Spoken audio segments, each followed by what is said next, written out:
आपण बघत आहात AKP न्यूज मराठी। आपला आवाज आपली ताकद।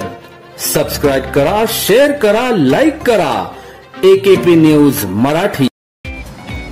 नाशिक जिल्ह्यातील मालेगाव तालुक्यातील दाभाडी गाव शिवार परिसरातील सचिन भगवान सूर्यवंशी यांच्या मालकीची रॉयल किंग कंपनीची बोलेरो पिकअप वाहन क्रमांक MH18 AA 3262 ही 24 मे रोजी चोरीला गेली होती।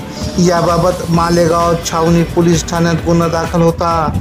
सदरचा तपास नाशिक ग्रामीण पोलीस करीत असताना गोपनीय माहितीवरून आसिफ इक्बाल सैफ अहमद राहणार रमजानपुरा मालेगाव या सापळा रचून ताब्यात घेत विचारपूस केली असता त्याने चोरीचा गुन्हा कबूल केला।